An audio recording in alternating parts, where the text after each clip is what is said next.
Captain's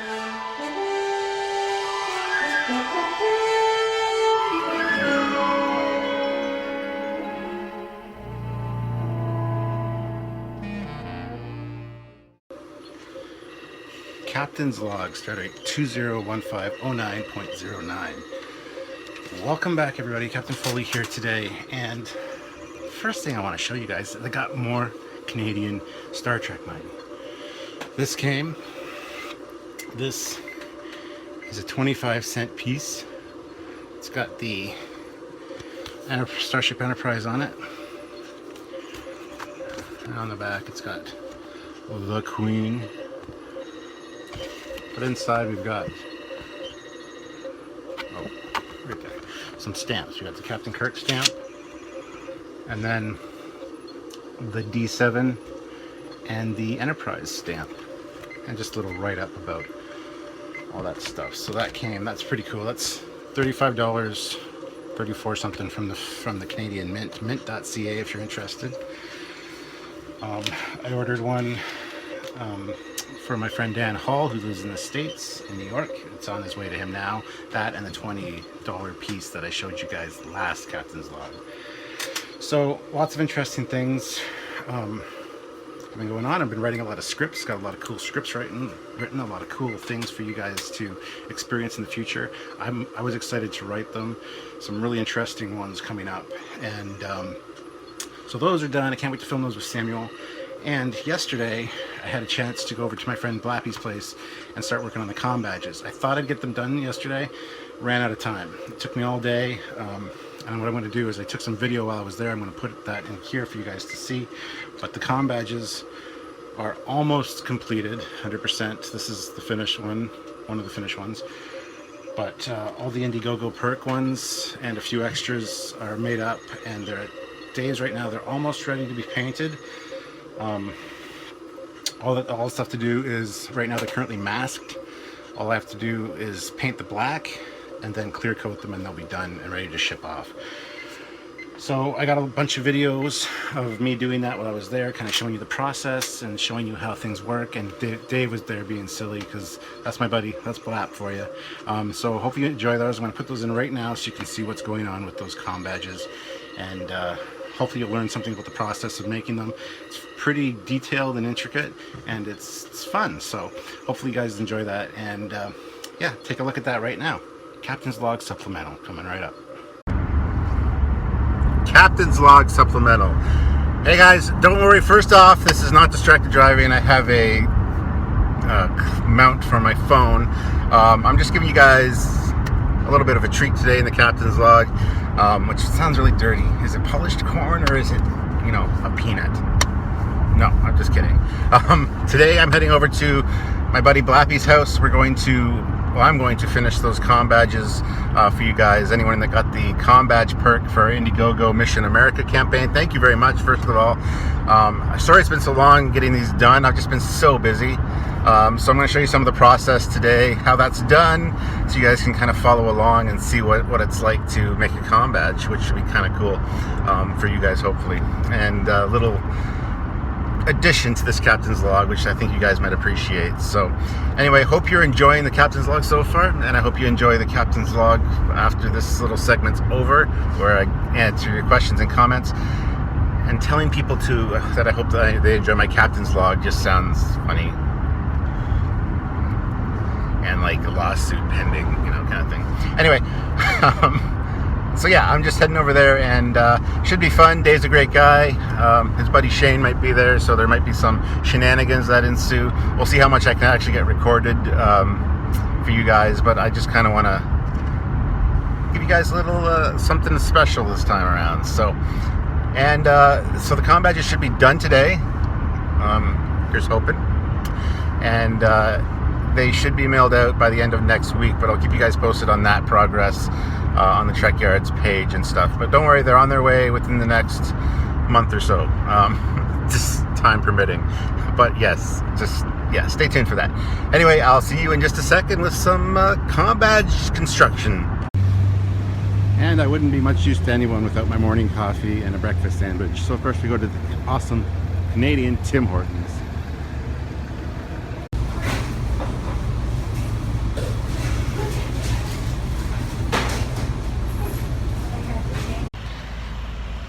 Well, I got a sausage and egg breakfast sandwich on a home-style biscuit, a Canadian maple bake, or Canadian maple donut, sorry, and a large double cupped. Now a double is just 2 milk, 2 sugar for all you Americans. It's just how we order it here. I don't know about you guys, but I know in the States I've ordered that before and they look at me funny. So anyway, off to Dave's. And just in case you're wondering, the reason I get it double cupped is because, well, instead of getting the sleeve for the coffee cup to keep your hands from burning, A, it keeps your hands from burning, and B, it keeps it warmer or hotter longer. So double cupped is the way to go. Just a little captain's prerogative as far as that goes. Little advice for you guys. Don't know if you'll use it or if you even care, but that's just the way it is. Alright guys, so here we are with Blappy. This is my buddy Dave. We're just in the Blapposphere, his workspace, and we're going to be finishing up these badges. So I'm going to kind of show you each step of the process, and he's going to help us. Because the reason they took so long is because this guy didn't cast them until like yesterday. Ha! Ha! No. He had them casted like before the Mission America tour, I think? Yep. Yeah, so it's been my bad. I've been too busy and haven't got around here, so don't blame this guy. Anyway. Well, here we are, guys. There's a bucket of badges. And they all need to be sanded and whatnot. We're going to show you the process. I'll introduce you to Dave just right now. So we're starting out, we got a bucket full of badges. See? One of these could be yours that you ordered. But we need to get them nice and pristine, nice edges. So that requires some sanding and some use of a razor to cut off the, what's it called? The flashing? The flashing, yeah. The flash. We're going to be no flashing here today, but we will be doing some flashing, if you know what I mean. So, also we need to sand the backs. This is flat sanding board. Just sand it like this. And that gets a rough surface so that we can apply the pin back to this. So I'm going to be doing that for probably a while now, sanding these and getting the flashing off. So yeah, that's step one. Well, step one was him casting them, but that'll be a different video altogether when we do the next batch. How's that? The Blapposphere. It's the Blapposphere. Gotta be prepared for spontaneous blap singing if you're gonna be in the Blapposphere. What happens in the Blapposphere ends up on my captain's log.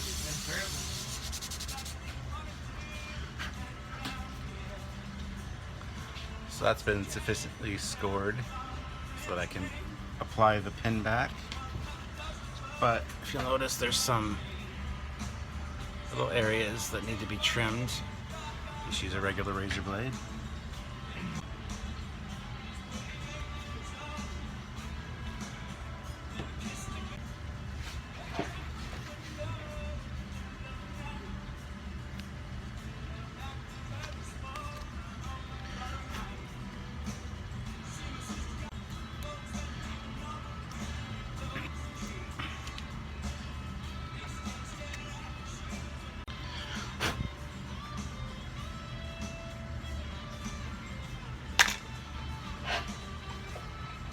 Okay.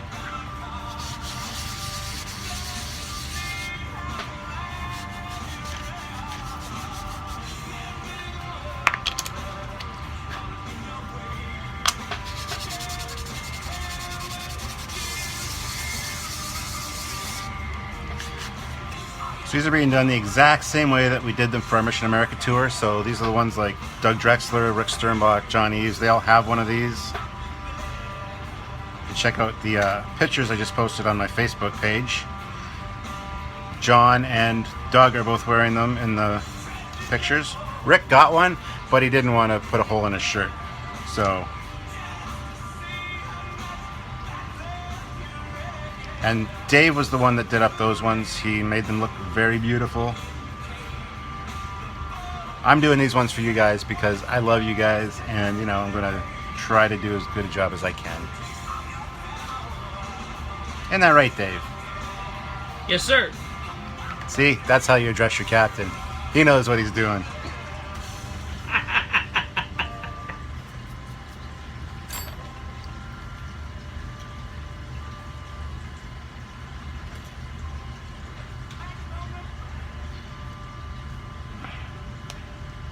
And if you want to see some great model work and get some great kits, go to Black Models. What is it? BlackModels.com. Yeah. There you go. Check that out, or check out Black Models on Facebook. That's Black, B-L-A-P, Models.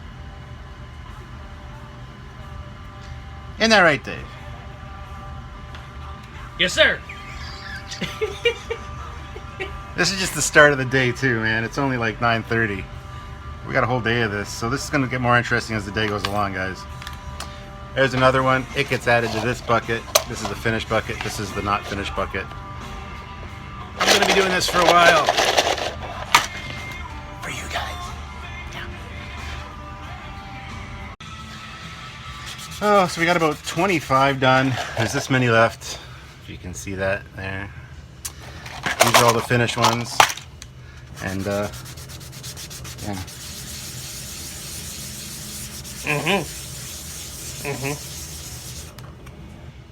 So it's scuffed up pretty good there. Yeah, look good. He's my quality inspector here. Yeah.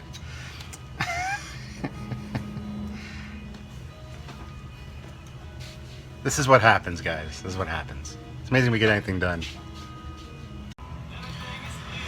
So guys, I got 2 more to go after this one, but I'm gonna score this one on the bottom here. I'm gonna put a X in it, so you'll be able to know if you got this one in particular.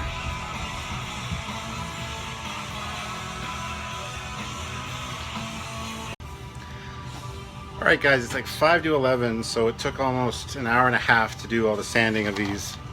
So the sanding's done now, so it's time to move on to the next step. Alright, so the next step is to get the pin backs. You can get these at like any craft store, like $5 for a pack of 10. And get some accelerator and some super glue. Put a little bit of accelerator on there.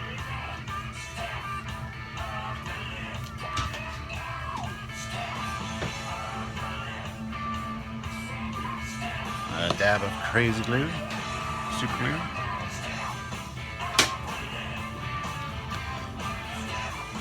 And there you go. That's at the top, so when it's on, it'll hang properly. You don't have to worry about it leveling, it'll level itself.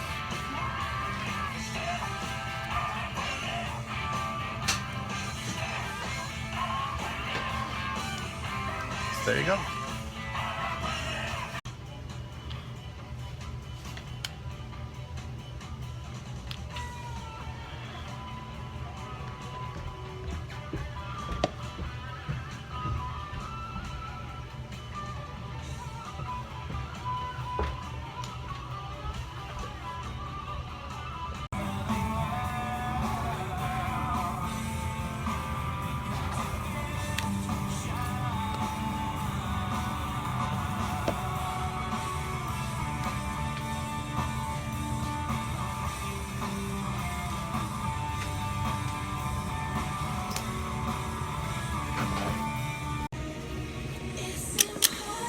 So I'll see your 100 and raise you 200 more.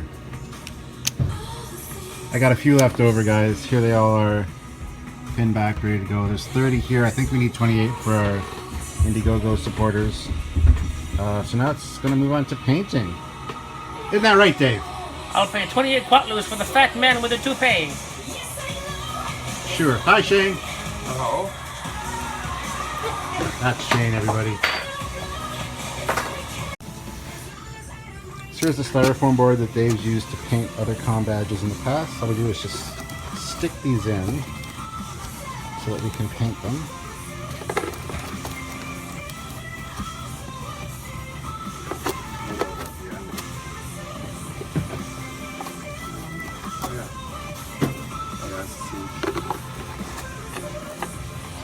And another big piece of styrofoam in case I need it. So 30 Combadges ready to go. And some extras. So here we are in Black's paint booth. Got them all ready to be painted. Just putting some duplicate color sandable primer on them.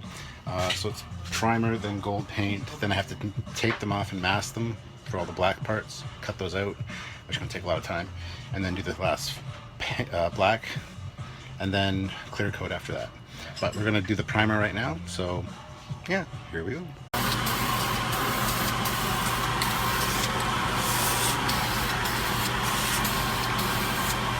This is just a primer coat, so you don't need to be something like this too crazy with it, because you're putting color over it anyways, that'll cover it. But this is more about paint adhesion and finding flaws than anything else.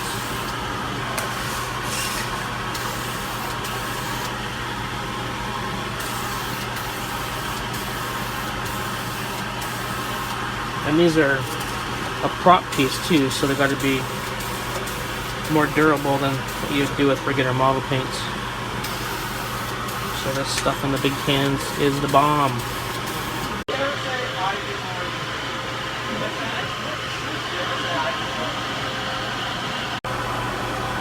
So here they are all, we got the heater set up here so it'll dry faster. But there's the primer coat.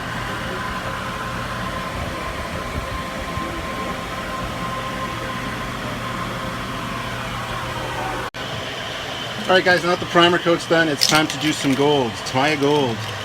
Check that out. So, good coat of this and we'll be good to go. So what are we going to do? Let's paint! Let's paint.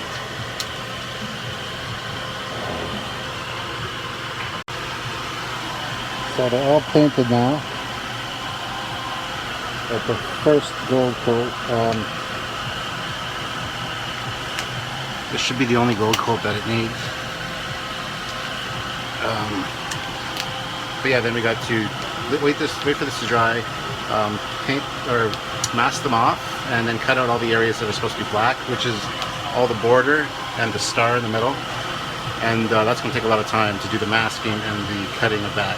But then they go back on the board and they get painted black, and that's will paint everything black except for what's been masked, which is all the gold in the middle. So anyway, that's the next step, guys. Okay guys, we got the... Oh, hold on a second. Alright, so the gold coat is done. That's all it needs. Once it dries, it'll look really good. Then we got to mask them and cut the masking to get where all the black's going to be, which is going to be time consuming. So I don't know if we'll get it done today, but we'll try. It's 12:30 now, started at 9:30, so not doing too bad. So, yeah, anyway. Gold! Done! Waiting for paint to dry. Waiting for paint to dry, though.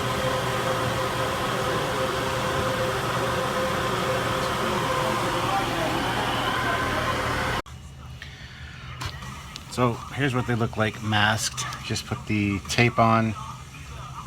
Use a little toothpick here. Push all that in around the raised ridge. And you gotta do that with all of them. I've done it with all of them except for one. I'm gonna do this one up. And then take an X-Acto knife and you basically just cut right on the inside of the raised lip, so you can pull that part off. And then the only parts that are exposed, this is the hardest part, you have to cut out the star in the middle, and the only parts that are exposed get the black spray paint.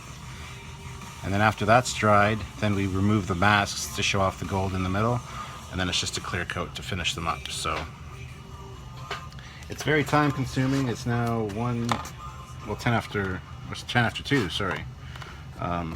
So I've been doing this for a while, but I've got them all done. Just starting to yeah, cut them up, which is fun. Thumbs up. But yeah, so I'm all doing this for you guys, so you better appreciate it, or I'm gonna come and kick your asses. And sometimes you get some problem with the paint. Wah, wah, wah. So there are duds, there are ones that screw up. So Anyway, guys, that's it. I'm going to get these done, and then I will see you guys again when I hit the black on them. I don't know if I'll be doing that today or not, but we'll see you soon. Okay, so as you can see, got a lot done on those, but it's very time consuming, especially all the cutting out of that masking, the tape, took forever. A few of them, some of the paint kind of lifted on them, so might have to redo a few, but we've done some extras just in case, so we should have all the Indiegogo perk ones covered. If not, we'll just make up some more, so don't worry about that, guys.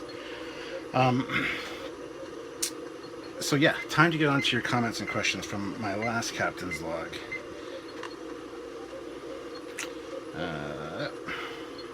Alright, the first one is from Kenny S, who says, I would not open them. They are collectible items.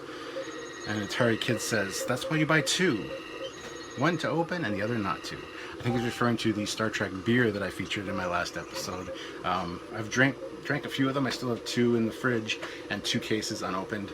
My brothers each got a case for me as well. So if you haven't checked out the Star Trek beer or the Last Captain's Log, go do so. It's pretty cool.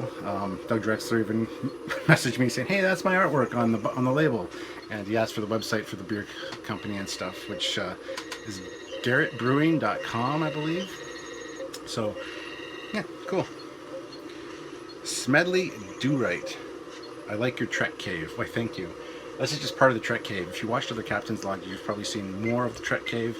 There's some in the other room as well. There's some over there. There's more over on this side here that you can't see. So there's always lots of cool stuff to look at when I do a Captain's Log. I try to mix it up and do it in different locations, and I'll probably do that for the next one because I've been here a few times now, so we'll see what happens. Nova 1972X. To honor Anton Yelchin and Walter Koenig, to be sure, I think it would be awesome if a brewery made a Chekhov's Russian Imperial Stout. I think that'd be awesome. Made by a little old lady in Leningrad. I think that'd be very cool. So yeah, absolutely. Great suggestion. And brewing companies, do that. John Cantor. The ending of Deep Space Nine was ludicrous. Even J.J. Abrams on crack couldn't have come up with something so absurd. And then Captain Lokiwa commented, what's wrong with the ending of Deep Space Nine? Well, as I said, the ending of Deep Space Nine, I've got 2 more episodes to watch. I just watched one of my favorite Deep Space Nine episodes, which is the 3rd last one in the series, which was the one where Sloane dies, and Bashir and O'Brien have to go into his dying brain. And I think that's a fantastic episode, and a lot of great potential there for, like, storytelling. To see the way that a mind dies and have him still be able to interact with people on the outside, I think is fantastic. But the ending of Deep Space Nine, as I said before, it could have ended like 12 times during that episode. It's just like, oh, we got to the end. No, we didn't. And oh, we got to the end. This is a real crescendo. And then no, it's not. And the whole Paul Wraiths and the fire caves and stuff really bothered me. So that's, I kind of think, what they were talking about there. So take that for what it is. Robert Van Tunen, I really enjoyed your panel at Trek Condoroga. I really wish I could have attended. I really love the work Colley and crew have done, and it would have been awesome to see you and the Commander live. By the way, your mission briefing for the Archer class really excited me. I wasn't sure about the ship, but it seems like a really cool little ship. Also, the Commander is right. Someone should build it. I agree. It's kind of like the Millennium Falcon of Star Trek. Somebody complained too on that one that we didn't do our research. We didn't know anything about the ship going into it, and we had to reiterate again. That's the point of mission briefing.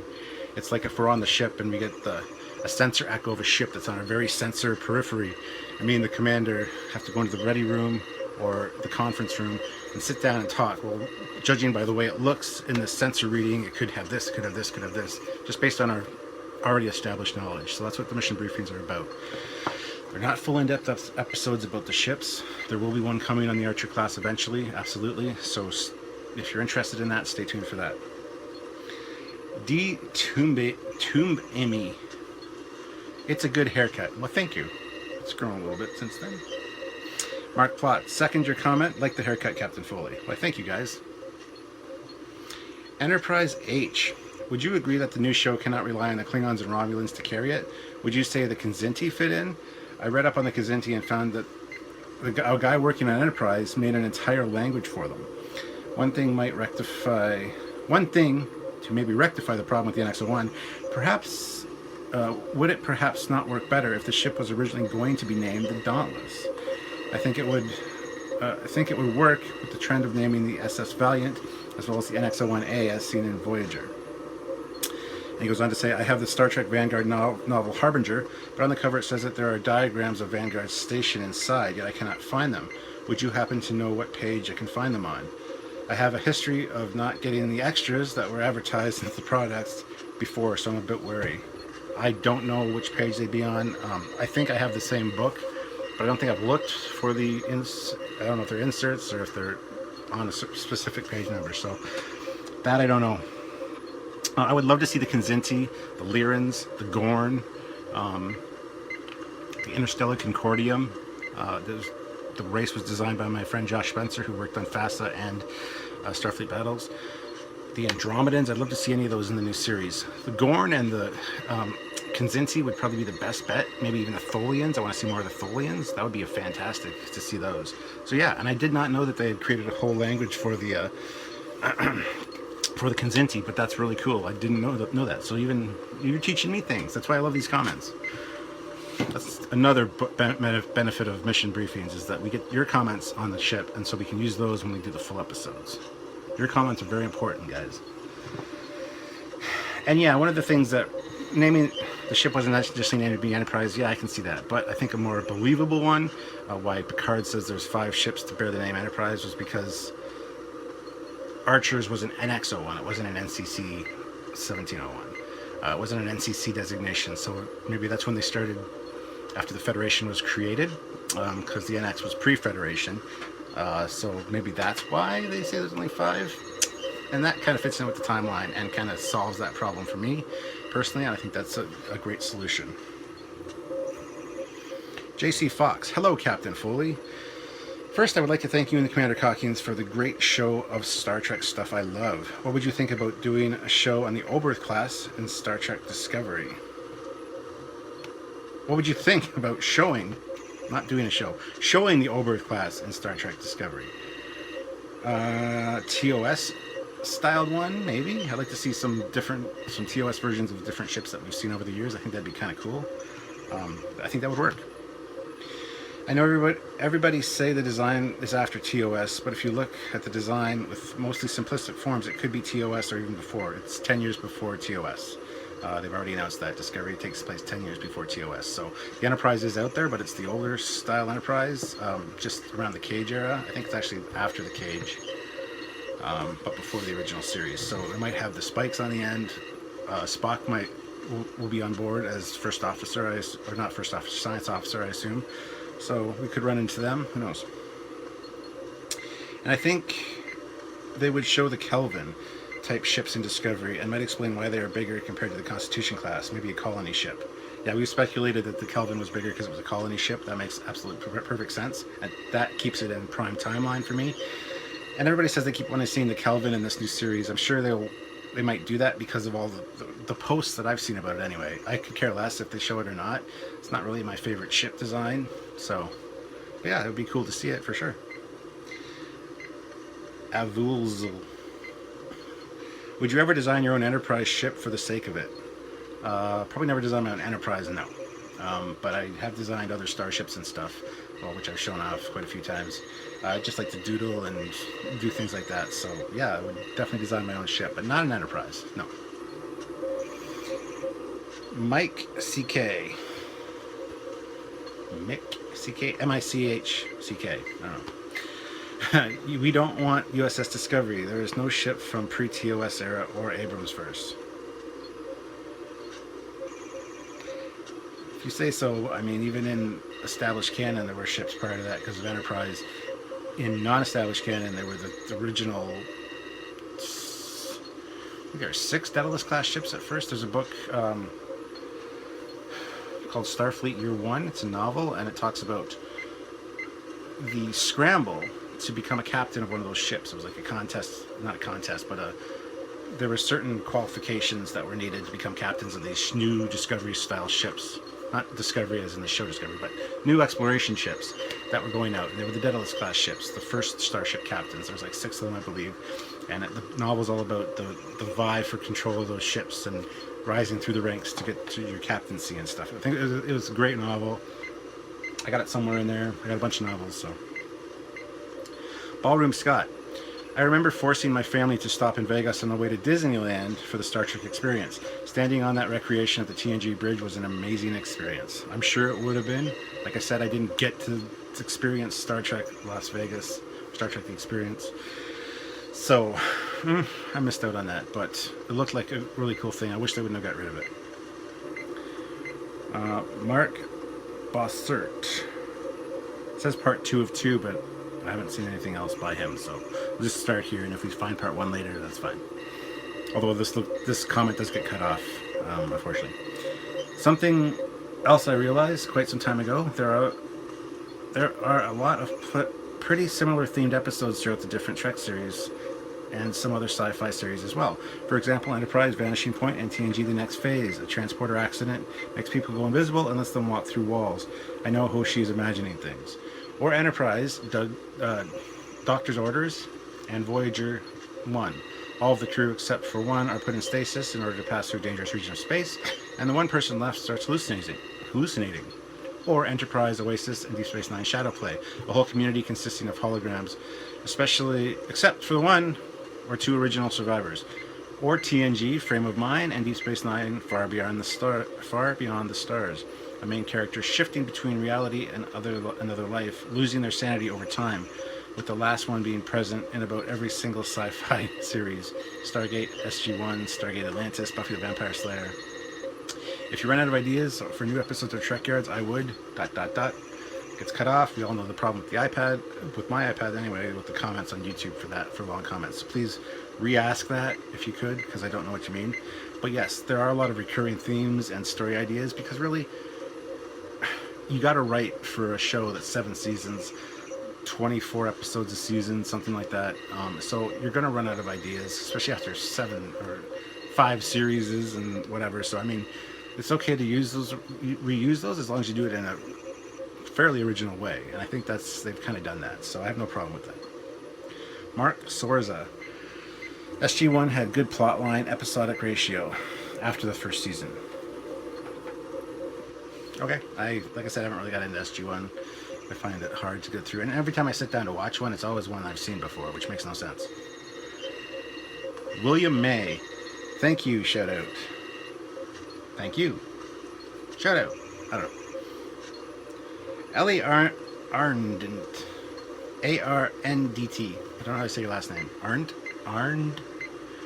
The Bajorans were cool for certain plots. In their original incarnation, Ensign Ro... Oh, I hated Ensign Ro with a passion. As an allegory for the troubles on the Balkan region in the 90s. We got to see bits of this with some of the plots, but the Bajoran religion element took over. By the way, it's pronounced Eli-Arndt. Eli-Arndt. Eli-Arndt? Eli. Okay, hold on. Eli Arndt. Eli Arndt. So there you go, Eli Arndt. Hopefully I got that right. And I hated Ensign Ro so much. More than I hated Kira. Which is difficult to do. Anyway, Nova 1972X. If I'm not mistaken, I believe the NX-01 was not a Federation ship, but an Earth Starfleet ship. So the Enterprise dedication plaque is still accurate. They said, I think that Captain Foley's argument with the alternate timeline started before the Narada Kelvin incident should be a valid one, considering the Temple Cold War. It is possible that the events of the show Enterprise take place entirely or in part in an alternate timeline, which should explain all those pesky continuity errors that sometimes people have issues with. But I prefer to think of Enterprise as the prime timeline. Everyone's entitled to their opinion. But yes. Ross Ballmer says, "'Tis the USS Fugly Prize." I don't know what we're talking about there. Richie Appel says, "The coin should have Jean on the back, but not the Queen." Well, unfortunately, it's legal tender, and we have to have the Queen on our money, because even though we're not a British colony anymore, we're our own country now, but we still have the Queen on all of our stuff. So if you put Gene Roddenberry in the back, it wouldn't be legal tender. He also says character motivations. If that beer is affecting you, Captain, you might need to be temporarily relieved of command. Haven't even had a beer today. Nobody's getting me out of my chair, man. Not even Commander Calkins. And I don't have a doctor on my ship, so the doctor can't even order me out of the chair. Ballroom Scott says, I recently rewatched Enterprise myself. It's kind of a weird beast. There are some really good episodes in there, but there are also some really bad ones. It also feels to me like CBS was too worried about whether people were watching it or not and kept trying to change things up to get more views. But for me, it only served to make the show feel a little bit bipolar. Yeah, I agree. I think they did a lot of shifting of characters, motivations and things, and adding more action and just to get the ratings that they wanted, which they weren't getting. And I think changing that made a lot of the fans that were there at the beginning veer off. I think that's the whole Xindi War arc that did that for me. Most of season 3 I didn't watch. I didn't care about the Xindi War. I thought it was remarkably stupid to include a new species when you've got the Gorn, the Kzinti, the Thalurians, the Tholians, everybody there. Let's learn more about them. Let's have a little war with them, a scramble with them. Why have to invent this whole new race? That's 5 races in itself. And it was just stupid. I hated the Xindi story arc with a passion. Samuel loved it, but like I said, I'm going back and rewatching Enterprise now, so I'm going to rewatch that and hopefully maybe actually stay awake for it. Mike Mac Bozard. Disclaimer A, part 1 of 2 of my comments. Split to avoid the iPad cutting in half. Okay, here's part 1 of his comment earlier. But it did cut in half because it was too long. Disclaimer B, just call me Mike. That's about how my name is pronounced, just FYI. Okay, Mike. There you go. Talking about a fixed point in time, Cisco with the sonic screwdriver lying around in the background. You want to tell us something, Dr. Foley? No? There's no sonic screwdriver in the back.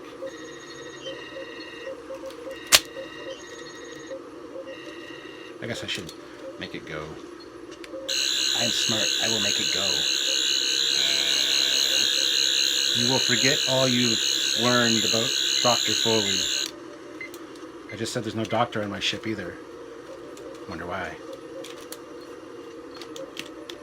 Anywho, on the topic of registry numbers, I found it odd that the second Defiant, the ex-USS Sao Paulo, retained the NX registry.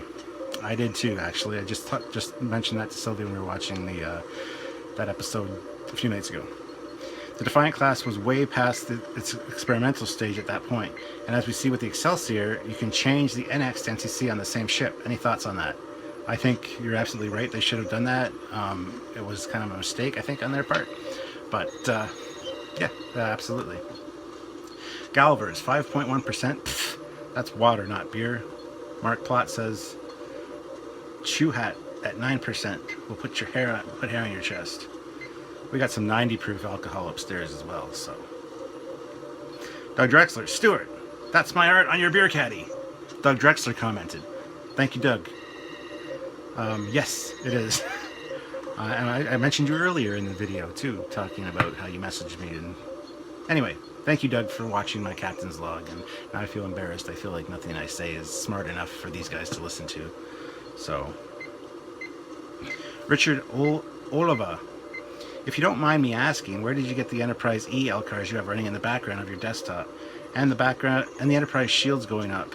Is that all one package program? No, as has been answered 50 million times in all of these videos. It's just flash animations, screensavers, and videos that I found online.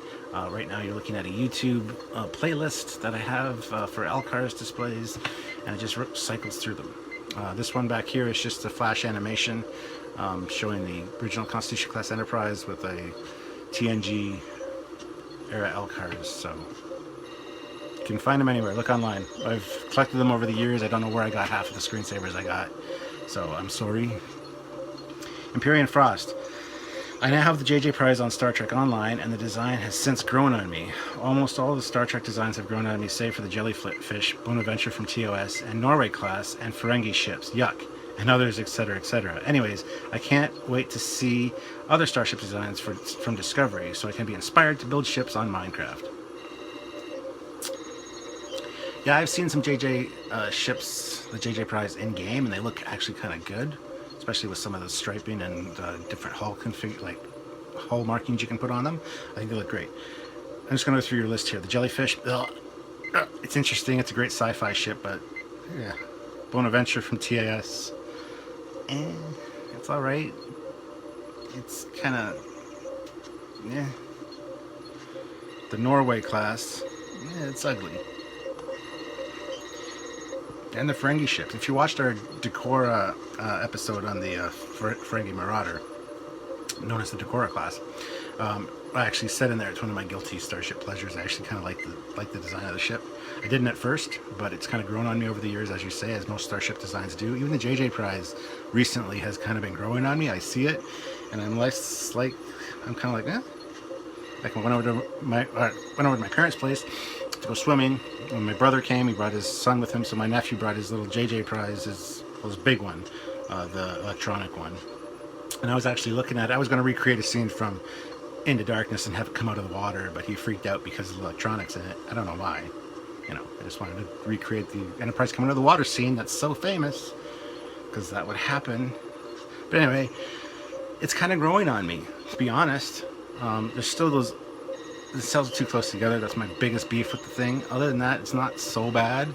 So even the JJ Prize is starting to grow on me, guys. Either I'm getting old and senile, or I don't know. It just put me out of my misery. Elvis the Chef says, "What a small world. I had no idea that you lived in London, Ontario. I live there as well. Gonna have to pick up some of that beer, and if I'm lucky enough to find one, I really enjoy what you guys do. Nice to know you're so local, Captain Foley." Well, Elvis the Chef, if you want to get together for beer and chicken wings, there's a place just down the street from me that has the most amazing chicken wings in the city. And quite a few of, I go there with my friends all the time, but I've met Timothy Earl, who's another Trekyards fan from London, Ontario. He came and messaged me, and we got together, and we've hung out a few times now. So yeah, definitely up for meeting people and making new friends. And if you want to meet me, that'd be cool. Just drop me a line, send me a private message on Facebook, and we'll arrange something.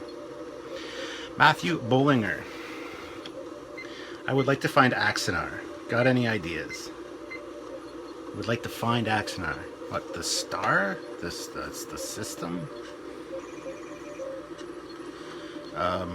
Just wait till after January, until the trial's over, and see where that goes. Maybe they'll be making new stuff. If not, there's Prelude to Axanar on YouTube. That's all I can really suggest. James, the bedroom guitarist, says, "Hey Captain, love the show, great stuff. If I could make a suggestion though, I thought you were a huge fan of the... I know you are a huge fan of the LCARs, but it takes up a ton of screen space. Without the LCARs, your illustrations would be a lot bigger and easier to read, especially the really cool cutaways. Cheers from Toronto." Well, James, we like that we have the LCARs because it's kind of like an in-universe thing. You could actually be sitting on your bridge of your TOS Enterprise that you have built in your basement, have that on our display, and the LCARs make it look like it's something you're looking at on your monitor. It's like an incoming transmission from the Star Trek universe, how we like to put it. We're trying a few things now with our podcasts, where we disappear for a minute and kind of goes full screen to what we're talking about, and then it zooms back out and changes to something else, and we pop back up. We're experimenting with some of that stuff, but it won't be for the regular shows. We like the LCARs the way they are. The thing we might do soon is start animating the LCARs, have slight little animations in there so it looks more real world in universe kind of thing. But we're not going to lose the LCARs. It's one of our trademarks, and it's one of the things that make Trekyards what it is. They're not on the captain's logs. They're not on some of the other videos. So it's not a across the board branded Trekyards thing. But for the main shows, the Saturday releases, the mission briefings, it's very much what we had originally envisioned, and we're going to keep it that way, unfortunately. So I apologize, but and a lot of those things that you see, the cutaways and whatnot, aren't high resolution enough. Even if they were full screen and you freeze framed and zoomed in, you wouldn't be able to read it, because some of them are just pictures we found on the internet that are very grainy. The resolution isn't great, so that really wouldn't work so well anyway. So that's kind of where that is. So Analysis of Sci-Fi says, "Why do you Canadians get Star Trek beer? We Americans do not. But nice coins." Thanks. I don't know. We're just lucky that way. I think you guys do get some Star Trek beer. I think I've seen some people from the States posting it. I don't know. You have to check with your local beer store, whatever you have down there. James Oldfield. Thanks for sharing your cool Trek stuff. Don't worry about going fast. I appreciate your time. I appreciate you take time out of your week to answer these questions and comments. Not sure why people are getting so worked up by Discovery.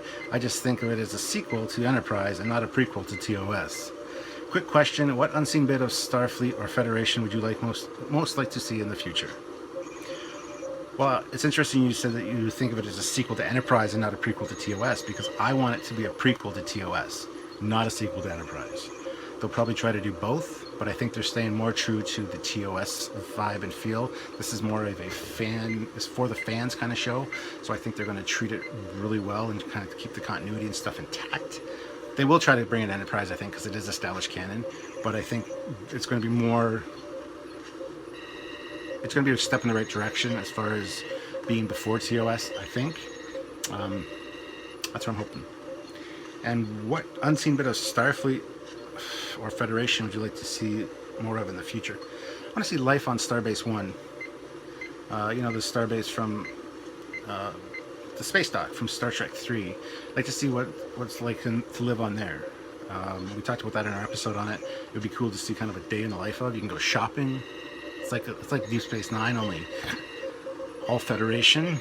It might be like a military installation. I think something like that would be kind of cool to see. And just life generally on Earth. Somebody not even associated with Starfleet. Starfleet's just hardly ever mentioned to them. They just live their life.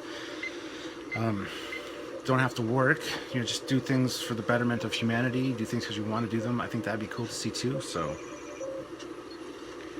Ken, hi Captain Foley. Love the coin. Did you see the Ferengi Gold Press Platinum coin from the Perth Mint? Got one for my birthday and I love it. Yes, I did. They're fantastically cool. Kind of cooler than these. But yeah, we've got some cool stuff as well. So, JW Palsrock. Hey Captain, I'm so jealous of you being able to visit the bridge. It looks epic. I enjoyed talking to you and Samuel at Denver Comic Con. I was the guy that gave you the suggestions for the top 10 episode of Emblems and kept pestering you and Samuel. Quick question, aside from the gorgeous rendering Samuel does, how do you guys find all the awesome picks for ships for your episodes? Do you go to a particular set of sites or just Google? Thanks for the awesomeness and live long and prosper. Nerf herder. James Palcrock, where are you here? I have you written down here because I've got a list of top 10 stuff, and you are mentioned on there because I don't want to forget your name. But yes, top 10 emblems in Star Trek was kind of his suggestion at Denver, and I was going to mention him when we did the episode, and I will still. So thank you, James, for commenting again. But you are written down on my desk. Your name, I see it almost every day. I got a bunch of other stuff here right now, but yes, I will not forget your name. The pics we use for episodes, I've been collecting Star Trek pictures ever since I first got a computer. So I got like thousands and thousands of Star Trek pictures in folders. I've gone through and I've kind of ordered them all into different ships, folders, and then if we're looking for something specific, either Samuel will render out a picture. I've been known to Photoshop a picture or two. I've actually done a few good ones for an upcoming episode, which I'm pretty proud of because I couldn't find anything on them, but they're a pretty big part of Star Trek. The topic that we'll be talking about, I mean. So, yeah, we either make our own or we search Google or try to look for something specific. If we can't find it, we will try to make something, but generally, yes, it's either pictures I've already have or find on Google. So, Brian Campbell, CA. Just so you know, those coins are face value, which means you can use it as legal tender, but no one collects coins. No one who collects coins uses it in circulation. Their value is in their silver or gold and in their rarity. Exactly. So when they do get resold in like 20 years or 50 years, whatever, they might be worth more because of the collectability of them and the fact that they're in mint condition and not wrecked, because I'll be keeping them safe and my kids can make a fortune off them maybe. Who knows? For the 100th anniversary of Star Trek. Marvel X42, can you give Meow a link to the website where Meow can find some Star Trek screensavers like LCARs or ships flying, etc.? Well, Meow, I think I've said it before, there's lcars.org.uk. There's a lot of flash animations there. And Meow, if you use a screen recording software, you can like get a quick video clip of it and have it on cycling. I don't know. There's lots of different places. There's lots of You can type in Star Trek Meow screensavers and find stuff that way. There's some good ones by Adam Turner. He does some good stuff. I don't know if you can find them still. A lot of them have been taken down, or I haven't looked recently, but I know last time I checked they were hard to find. So best thing to do is type in Star Trek screensavers and just kind of go on a little bit of a meow hunt and see if you can find something. So that's all I have to say about that. Dustin Chataway. The Baton Rouge class, Valley Forge class, Asia class, Daedalus class, used Kelvin class, Ares class, NCC 1650, Korolev class, the Discovery class, NS class, Earth Starfleet, Intrepid class, Earth Starfleet, used Franklin, Earth Starfleet, and many other were all pretty TOS ships. So there's just a list of a lot of his favorite TOS style ships, I guess. Kirk Solo. Oh, thank God they changed the Discovery. I liked the Discovery the first time I saw it, and I like it even more now. Although there's one change that they made that I wish they wouldn't have, but we'll talk about that once you've seen more of it. Electric Theo Studios. I feel that the Discovery looks too big to fit between Enterprise and TOS era. Judging the amount, placing and size of the windows on the first model we saw of the ship. The first model you saw of the ship was done in 5 days, and those windows were not necessarily to scale or accurate at all. So don't worry about that. As for sizing, it's about the same size as the Connie as far as length goes. It's not that big. So, Sephiro Space Pirate. Cap, regarding Discovery, will there be any new reveal of what's to come before January, and will there be a video on Discovery remodeling? Probably yes and yes. I know they'll be releasing things right up to the day it comes out, little hints and previews and stuff. So as for video on designing the ship, I'm sure there will be eventually. I'm not sure when, or if you'll have to wait to the first season on DVD or something to get those extras, but I'm sure there'll be something. Marco Sorza. If, as Picard says, there have only been 5 ships named Enterprise, how does Enterprise XCV330 fit in? Does it mean that TOS, or at least movie era, and TNG are in separate universes? No, I assume that anything with 1701 as the registry number counted as far as the 5 ships go. That's why the NX-01 didn't quite cut it. Would be my guess. And there's a few comments back and forth about that, but I'm not going to get into those. Dustin Chataway. The use Discovery could be Starfleet main carrier of the early 23rd century. Is the use of the Discovery. It could very well be a carrier ship.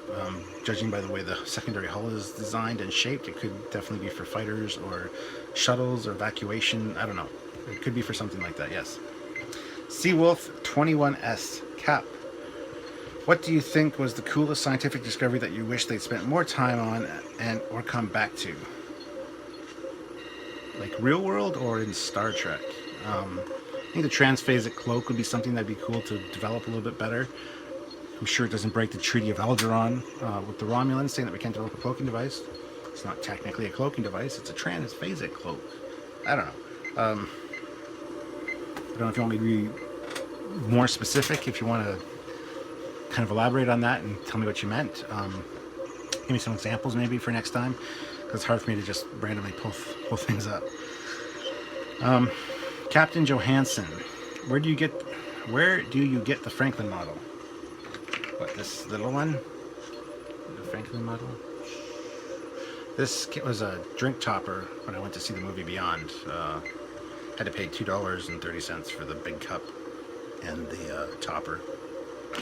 Yeah, that, the Enterprise, the JJ Prize with the banana struts, and they also had the enemy's swarm ship thing. But I like the Franklin, so I got that one. And they're going to be including these exact ones, the Enterprise and the enemy ship, in the special edition DVD set that has all 3 of these as well. So you can probably pick it up then. Captain... Oh, just said that one. PFC Thomas Blackhawk. I hope the new Star Trek has a Native American on it, like Voyager did, and like the animated series did. A shout out to my friend William Bill Shatner. And last but not least, I kept my ears from when I was an extra on Voyager. It was lots of fun and lots of great food offset. Love glazed donuts, LOL. If you wish to give me a shout out, I'm Tom the Vulcan. Live long and prosper.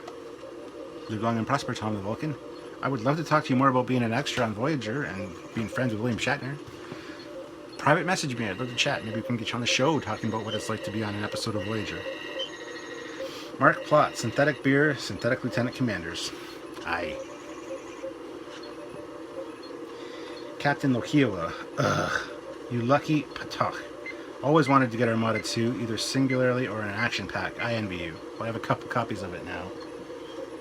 If I can remember where I put it. Who's the lead designer of Star Trek Discovery? Is it Sid Mead or someone new to Trek? I'm not gonna tell you. If the JJ rumor is true that he wanted his work to replace Star Trek, technically he did not get his wish. When the 2015 October rolled around, all Star Trek model kits were replaced by Star Wars model kits in the stores. I regularly used to go for the Trek models. That's it for the comments, guys. Thank you so much. Again, thank you so much for commenting and watching me and taking time out of your day to watch me. I appreciate that. Yeah. The Combadges, well, hopefully I'll have a chance next week to go see Dave again to do part 2 of that, to finish them up. Hopefully you like Dave's creepiness. He wanted to do something funky, and he had the cool glasses, so we worked it in. It was funny. I hope you guys enjoyed it. It's good to see some of the process that goes behind them. They're very time consuming to make, so I hope you guys appreciate that.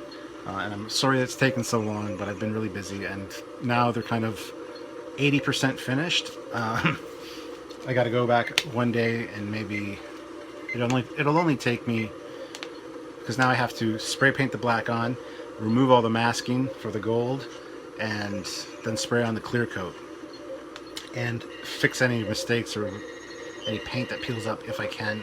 I might have to cast a few more, and I might have to repaint them some. I don't know, because when I was doing some of the cutting of the masking, some of the paint looked like it didn't set properly, almost like it didn't stick to the resin, so it could have been a problem that way. I'm kind of concerned about that, but it'll be fine. We'll get those to you. Don't worry. I just want to take my time with them, make sure they're good enough for you guys. They probably won't be perfect, some of them, but they're going to be as close to perfect as I can get them. But yes, anyway, and just so you can see the finished result, and hopefully these will be available sometime soon for you guys to purchase if you haven't got one through Indiegogo.